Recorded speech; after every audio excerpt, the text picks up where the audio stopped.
I want to introduce you. Scott Bayless is our advisor, senior video games creator and executive. Scott has been a technology and creative leader for 30 years and with a $1 billion career gross revenue. He has designed experimental hardware for the US military and produced hit games at Sega, Microsoft, EA, and Capcom. At Microsoft, his studio was the most profitable unit in the Xbox division, and he has successfully collaborated with a long list of high-profile talent, including Steven Spielberg, Christopher Nolan, Kathleen Kennedy, and others. Thank you very much, Scott, for having this short interview. And well, I want to ask you, because we have been receiving a lot of questions about, you have been acting as advisor for us for Rolldbox games since the beginning, because and you have a constant interaction with Ferran. In fact, every week you are able to talk, and we appreciate it. And this is a long initiative and a long-term initiative. And could you share, please, why you are interested in supporting us? That we appreciate a lot for now and the coming years. No? Yeah. Well, so it's an interesting question, and it's something that is, how do I say this? It's important to understand that this is not the kind of thing I would do under normal circumstances, not because I'm not interested in the students I work with, but because I understand how much time you need to invest to properly advise somebody when they're starting a new enterprise. Now, I've done this before. I've actually advised a number of companies over the years. I have helped startups seek funding. And in some cases, I've gone so far as to actually join them and advocate on their behalf to potential funding partners. I don't do that lightly. And so when I decided to work with Ferran, it was because I saw two things. First, I think the goal that he's identified for the product he's trying to build is a worthy goal. And that boils down to two things. The issue of toxicity in multiplayer games and the issue of violence as the primary paradigm for most games. I think it's not insignificant that at this year's E3, which is of course the big professional gaming convention in Los Angeles, a third of the titles at E3 were actually nonviolent games, but only a quarter of those nonviolent games were coming from the big publishers, which tells me two things. There's a shift in the market that is starting to build, and the big publishers don't know what to do about it. But Ferran does, and he has a very clear vision, and I think that vision is important enough that it deserves an opportunity to get out in front of the public. The other thing that motivated me to help Ferran is that, having worked with him now for a while, it's become very clear to me that he understands game design at a very deep level. I have a lot of students who are very smart, and many of them have good ideas, but good ideas are only a small percentage of what it takes to actually design a game. And Ferran is one of the students I've worked with who understands that and understands how to get from, oh, that's a good idea, to actually implementing something that works and is entertaining and interesting to play. So when you see that combination, that's a comparatively rare combination. And whenever I encounter it, I do my very best to encourage it. And so if I take those two things and I put them together, I have every reason to want to get involved in this. Because I believe the outcome is going to be something important. So there you go. Thank you. And taking advantage of you comment two topics. No, one refers to the trend, the market trend, and what are looking the publishers. No, in fact, that means that this is an opportunity, really an opportunity for us. That's exactly right. You can see. The trend is indicative not just of the mindset of independent game developers. It's indicative of a shift in the market. Okay. Because the game developers, especially the independent ones, are essentially representatives of the leading edge of the market. And it's actually for two reasons. Those people are consumers of the product, and their tastes and their proclivities are to some degree representative of the market itself, but they're also increasingly the thought leaders in the market. The big publishers are not. And it's because they can't really afford to be. So what the big publishers do is they play the role mainly of fast followers. They see a trend, they pour a lot of money on that trend, and they try to make money out of it. Okay. And there's nothing wrong with that. That's a perfectly legitimate business model, but they aren't the ones who are leading the market. Exactly. They're just exploiting places that others have opened up. Okay. And so what I see is a trend. I see a shift in the market. I think people are getting a little tired of shoot, shoot, shoot, hit, hit, hit. And they want something entertaining. They want something challenging, but they don't necessarily want to do it the same way they've been doing it for the last 30 years. Okay. And that brings me to another question. It's about, you talk also about Ferran and his capacity and the idea.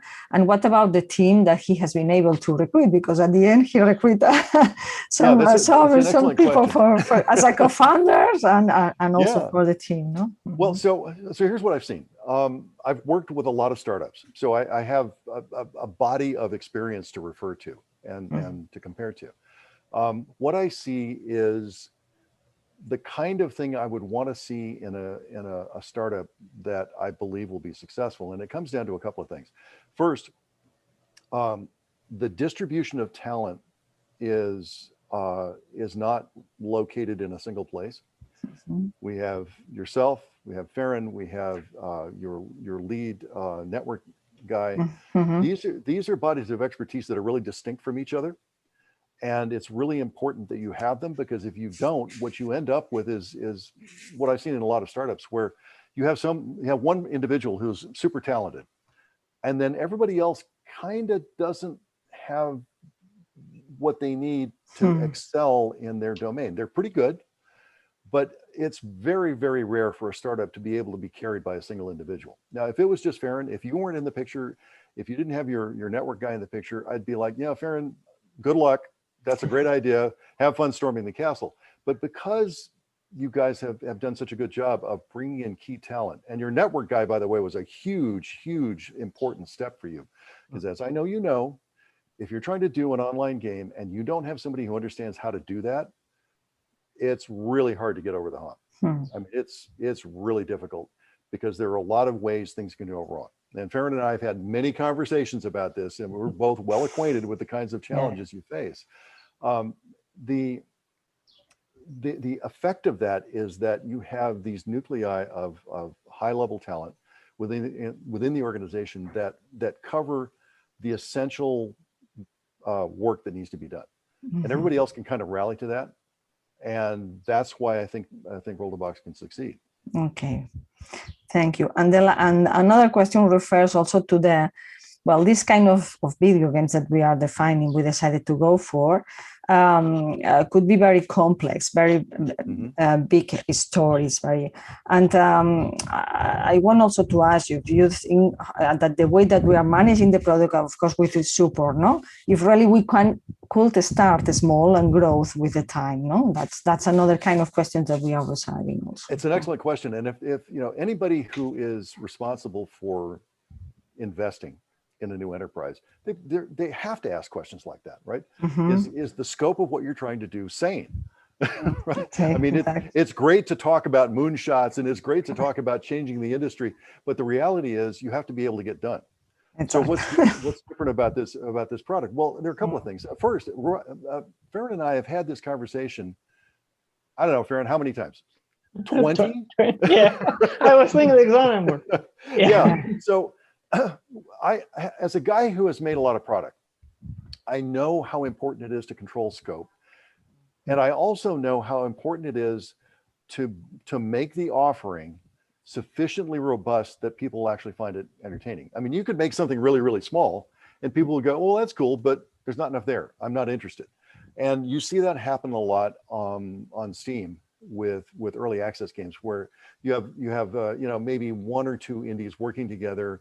They try to put something together and they get something working, and it's kind of fun, but there's not really enough to it to be interesting. So there's these are essentially the poles of the dilemma. On one end, too much scope will make it impossible to get finished, and too little scope makes it not interesting to do. And so Ferran and I have spent a lot of time seeking kind of the optimum spot in between those two poles. And I think he's done a really masterful job of doing that.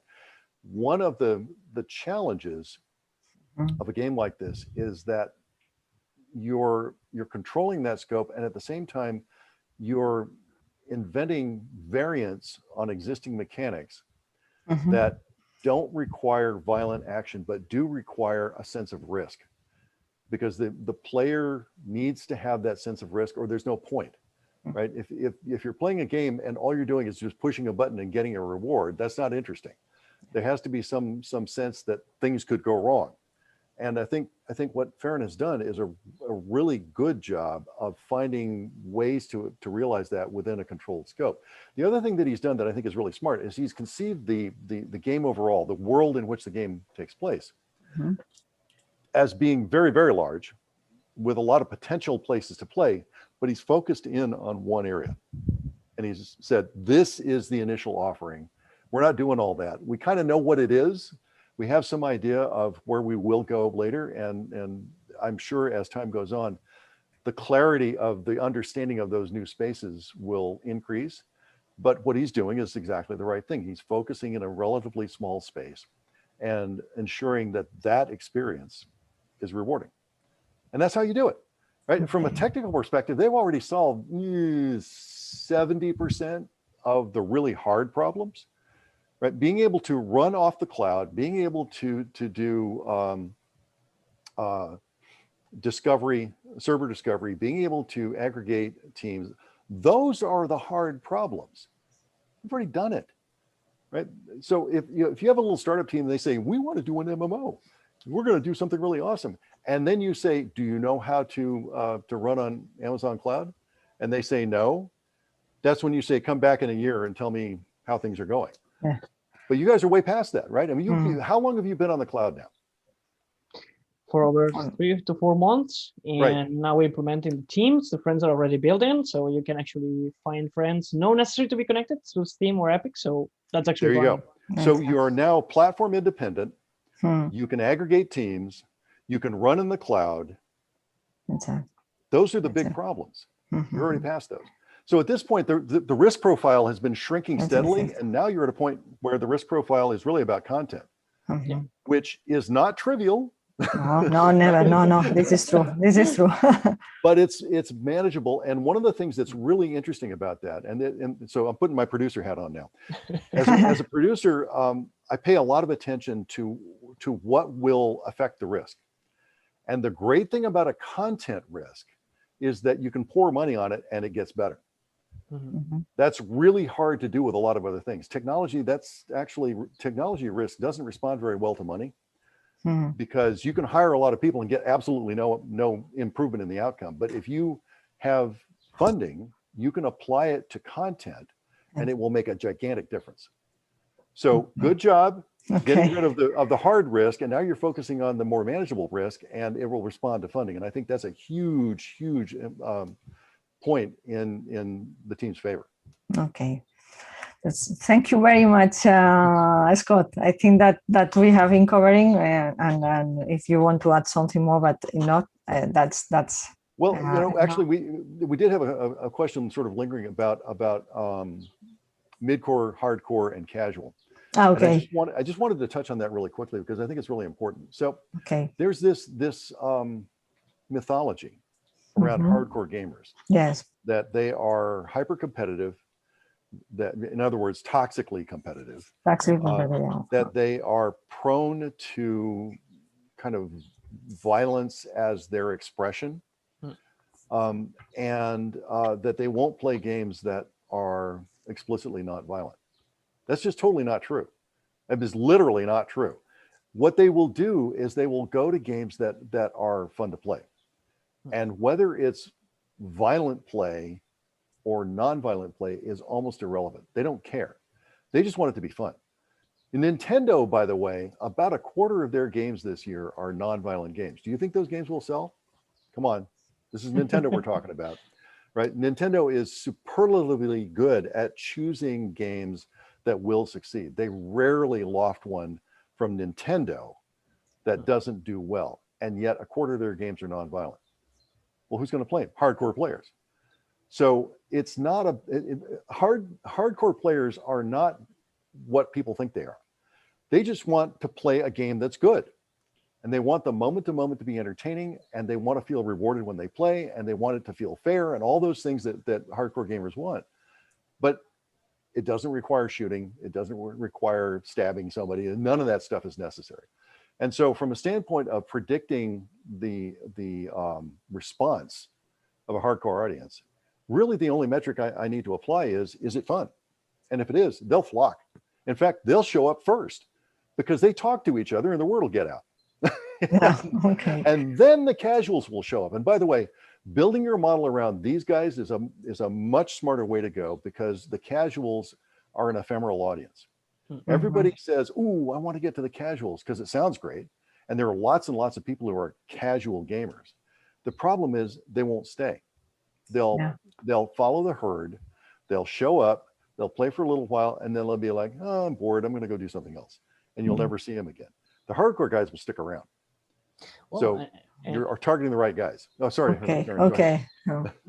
Just wanted to add something, which from my standpoint of perceiving this kind of profiles, and just to check if you think of in the same direction, when a casual player comes into a game, and well, at some point Tetris was a new game and there were some casual people joining Tetris, and there you are. So when a casual player joins a game and he really likes that, then he becomes a hardcore player of that game. That does happen. You're right. You're right. There is a small percentage who do that. Yeah. And if you're focusing only casual players, you are just facing a free-to-play mobile game where you need tons of players, because you will be losing all of them all over 1 month. Right. And your cost of acquisition is astronomical. Exactly. Right. Whereas in your case, the cost of acquisition is vastly lower, because much of what will drive your increase over the early life cycle of the game is going to be word of mouth. And the difference is casuals don't talk to each other. Exactly. They just don't, right? They don't talk about games. They might sit there and play on their phone, but they won't tell their friends, "Ooh, this game is awesome," except in very rare cases. But core players will, right? And you're right, Ferran, there is a conversion rate. There are some people who become more dedicated gamers because they're having a great time. And they realize that as a form of entertainment, games are one of the least expensive forms of entertainment ever invented. You compare it to Netflix, compare it to HBO Max or something like that. Compare it to television, and the cost per hour of entertaining yourself at a much higher level is vastly lower. So one could argue that's why the game business has gone from, and when I started, the game business was a few hundred million worldwide. It's now $200 billion. Yeah, with a B. Yeah. And we wrote more. and it's going to get bigger. Yeah. So you're right. The conversion is actually a thing. It's been going on for a long time. But the people who are not converted to dedicated gamers, they just don't stick around very long. So chasing them is just a terrible idea. You start with people who will stick around, because that's how you build your business. Right. Okay. And if you engage them, you win. Okay. Perfect. Let's go. We are working very hard to achieve it. Well, now you guys look, you're doing something that's not easy. I mean, most people can't do it. Most people don't have the stamina. Most people don't really have the skill. A lot of people have good intentions, but I've said this before, the good intentions and the good idea are only a small percentage of actually getting it done. And what I've seen with Ferran and his team, with all of you guys, is you're actually getting it done. And there's no substitute for that, right? So yeah, the first build doesn't look that great. Things don't quite work the way you want them to, but you made the build. We will. And then the next build got better, and the next build got better, and now you're at a point where this game is starting to look like pro work. And that's the difference, right? Because most teams they never get that far. They might get lucky and get one little demo going, and then they kind of fizzle out, because it's not easy, right? It's not easy. That is true. Okay. But you guys appear to have the stamina, and you certainly have the skills. So that's what it takes.